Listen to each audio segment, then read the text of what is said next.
Welcome, first graders. So today we're going to start out by talking a little bit about materials that we need other than our circle paper. So today, hopefully you picked up another brush. I can't remember if there were brushes in there for you to grab, or if you are using the ones in the actual watercolor tray. If you use the ones in the watercolor tray, just please realize that they're small and it's going to take you a little bit longer than what I am showing. So these came with the paints. Again, I've given so much stuff out to grade levels, I don't remember if I gave you guys bigger brushes. But if I did not use those ones, or use whatever brush you have at home, or if I gave you a brush, you're going to want to use that. Okay. So we then also have our watercolor paints here. With all of the colors. Today we're going to be using red through purple. We are not going to use brown or black.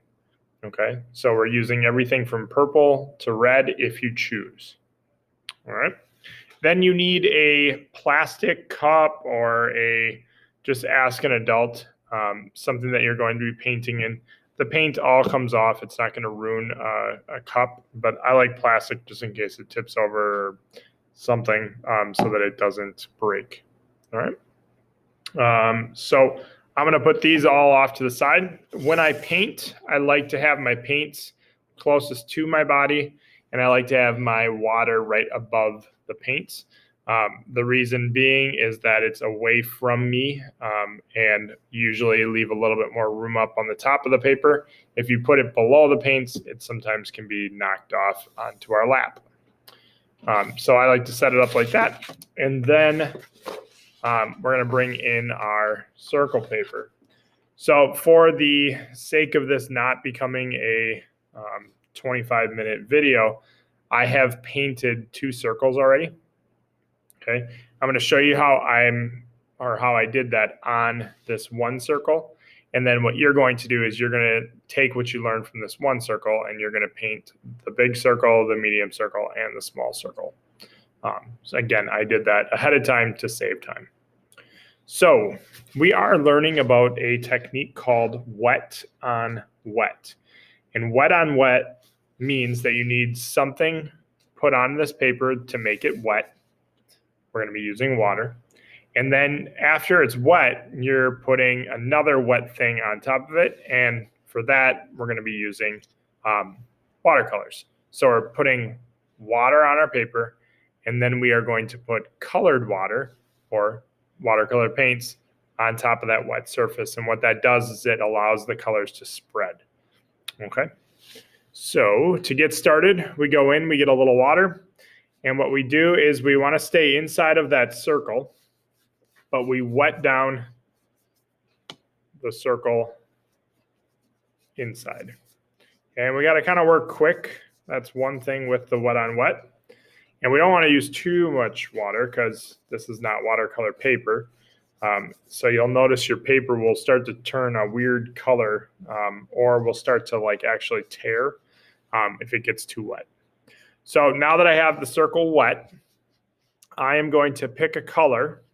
I like to start with the lighter colors first, but I'm going to pick a color to paint this whole circle, and then add colors on top.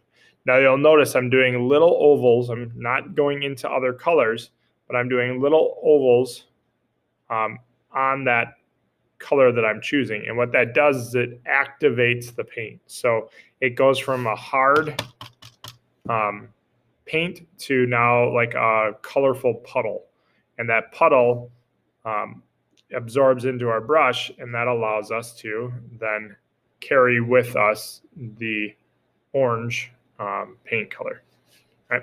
So I'm going to talk less, and I am going to take this and paint this circle.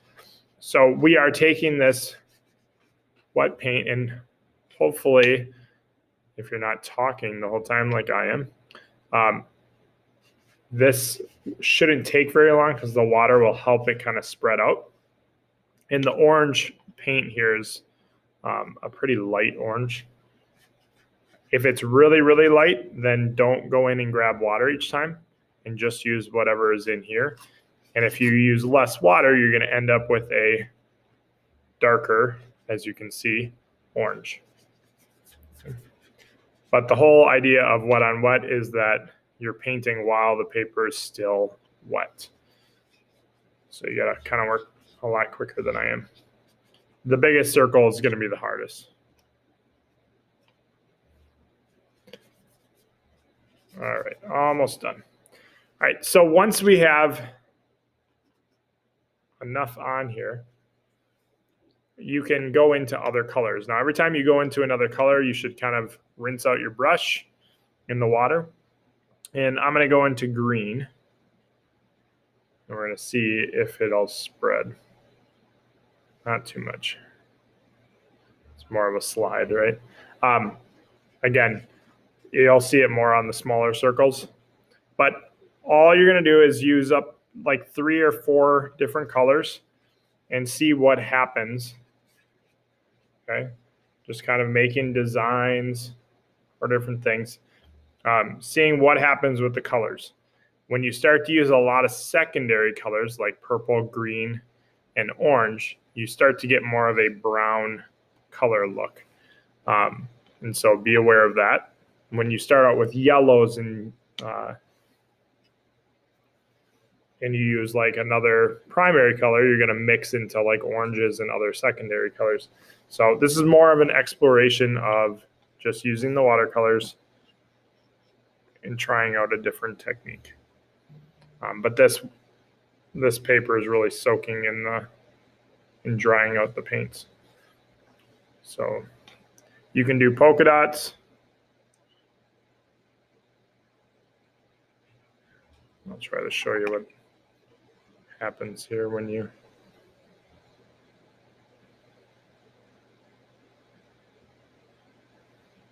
there you go.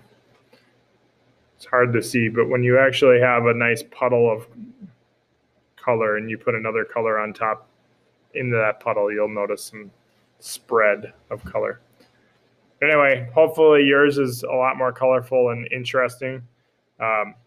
Use about 3 to 4 different colors in each circle. This one I could add a couple more in. I really only use yellow and purple there. This one I have a couple more. All right. So explore. There's really no right or wrong way of doing this. See what happens when you use a lot of water. See what happens when you mix certain colors. And then leave this out to dry. And if you notice that when it's drying, like by tonight after you paint, and it's all wrinkly, you could put a couple heavier like books maybe on top of it and try to flatten it out.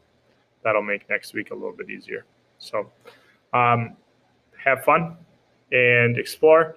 When you're done, make sure that you rinse out your brush under a sink. Make sure you rinse out your cup right away. And if your water inside your cup gets really muddy or brown or purple or dark, you can rinse it out a ton of times and refill it. I only fill it up about a quarter of the way. So like about here, you don't need a lot of water. And then your watercolors will dry out quicker if you leave it open to dry. And then once you notice that they're all dried, you can close the watercolor container. So just something to try. So good luck, everyone. Bye.